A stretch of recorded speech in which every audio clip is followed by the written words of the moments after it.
ایک جسم اور ایک روح. جب روح نکل جاتی ہے تو ہم کہتے ہیں کہ یہ ڈیڈ باڈی ہے, یہ ایکسپائر ہو گیا, اس کو اب مٹی میں دبا دو.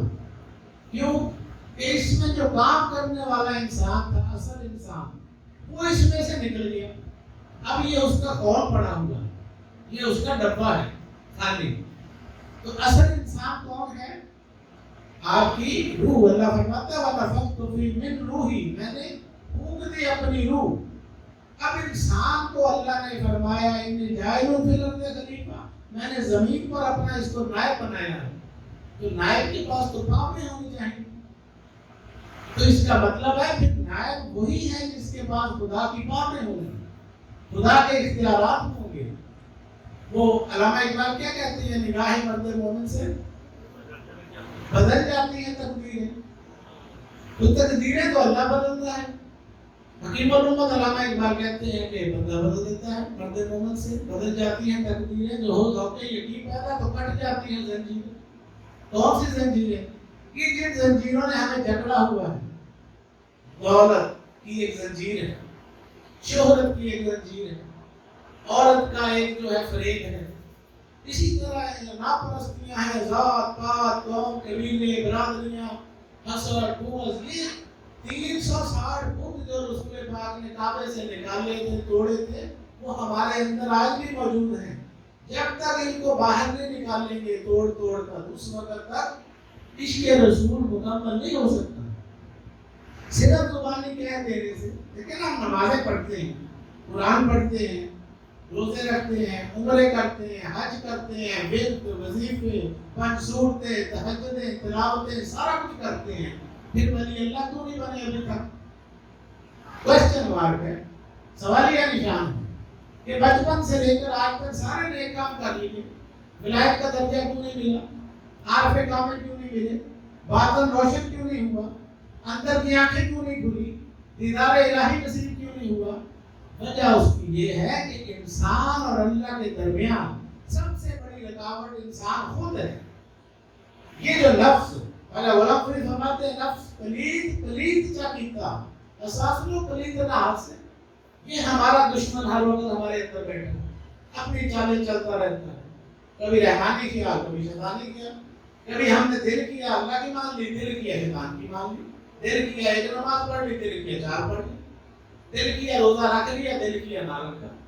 لیکن اولیاء کرام بزرگان دین جن کے دم قدم سے یہاں پر دین آیا, دین تو ادھر آیا تھا مکے مدینے میں, عرب کے اندر.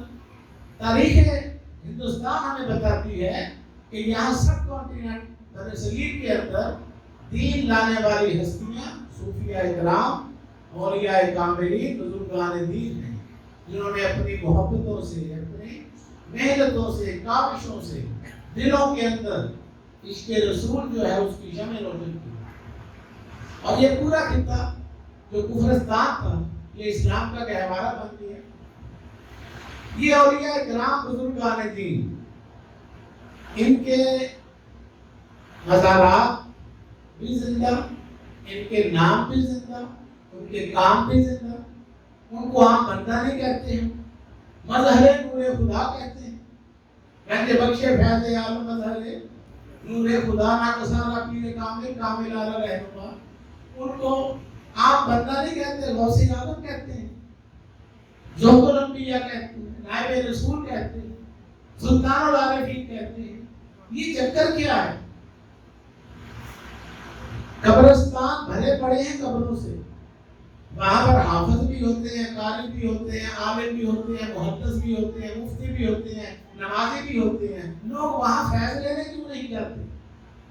سوالیہ نشان ہے. وجہ اس کی کیا ہے؟ اس کو سمجھیں, غور و فکر کریں. اللہ فرماتا ہے کہ میں نے تمہیں عقل دی, شعور دیا, ادراک دیا, فہم دی, اس کو استعمال کیا کرو. قرآن پاک میں 700 دفعہ حکم ہے غور و فکر کرنے کا. تو یہ غور و فکر کب ہم نے کرنا ہے؟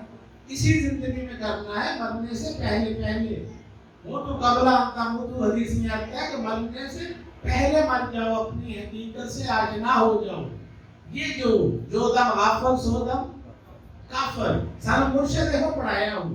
سلطان بہو فرماتے ہیں جو وقت غفلت میں گزر گیا وہ کفر میں ہے، اسلام میں نہیں ہے. تو عارفین جو ہیں اس کو اسلام میں شمار نہیں کرتے، جو غفلت کا وقت ہے. اور قرآن و حدیث کا یہ فیصلہ ہے کہ کفر کرنے والے کی بخشش نہیں ہو سکتی. اولیاء اکرام کہتے ہیں کہ اندر آگ لگاؤ، جب اندر لگ جائے گی تو خود بخود باہر، کسی مکان کو آگ لگی ہو نا تو خود بخود باہر سے لوگ شور مچانا شروع کر دیتے ہیں کہ آگ لگی ہوئی، دھواں نکلنا شروع ہو جاتا ہے. تو علامہ اقبال بھی یہی کہتے ہیں کہ تیرے طوفان، تیرے دریا میں طوفان کیوں نہیں ہے، خودی تیری مسلمہ کیوں نہیں ہے. یہ بس ہے شکوائے تقدیر یزداں، تو خود تقدیر یزداں کیوں نہیں ہے. تو تقدیر کا رونا رو رہا ہے، تیری نگاہ سے دوسروں کی تقدیریں بدل جائیں، لیکن اس راستے پر چلیں گے تو بات بنے گی. قدم پہلا جب تک نہیں اٹھائیں گے باتیں کرنے سے کچھ نہیں ہوگا. بابا فرید گنج شکر کی جتنی مرضی باتیں کر لو تو آپ ولایت کے درجے پر نہیں پہنچ جائیں گے. انفارمیشن ہے، واقعات ہیں.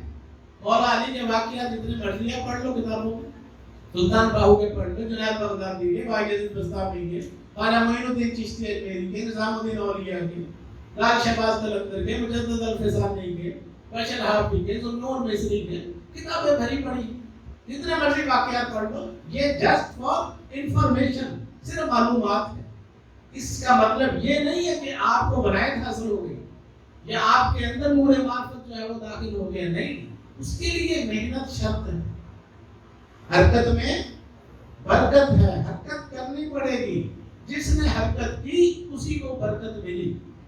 تو بس اپنی اس مختصر سی زندگی جو ہے 4 دن کی، اس کا فیصلہ کریں، تنہائی میں بیٹھ کے سوچیں، غور و فکر کریں کہ جو گزر گیا وقت سو گزر گیا، اب میں نے کیا کرنا ہے. کچھ کرنا ہے کہ بس مرنا ہے. مرنے سے پہلے ہی کچھ کرنا ہے. مرنے کے بعد تو غوث اعظم نہیں ہوا، یہیں سے غوث اعظم بن کر گئے اسی زندگی میں. فرماتے ہیں قدم احاطہ علی رقبات کل اولیاء اللہ، میرا قدم تمام اولیاء کی گردنوں پر ہے. یہ بات یہیں پر ہوئی ہے، یہ نہیں ہے کہ بعد میں ہوئی ہے قبر میں جانے کے بعد. وہ مرنے کے بعد شیر خدا نہیں بنے، یہیں پر منقبتوں مولا فاضلہ علی مولا کی ڈگری لے کر گئے. یہیں پر رحمت اللہ للعالمین تھے رسول پاک. یہیں پر داتا گنج بخش علی حجویری مظہر نور خدا تھے. تو جس نے بھی کمال حاصل کیا اسی زندگی میں کیا ہے.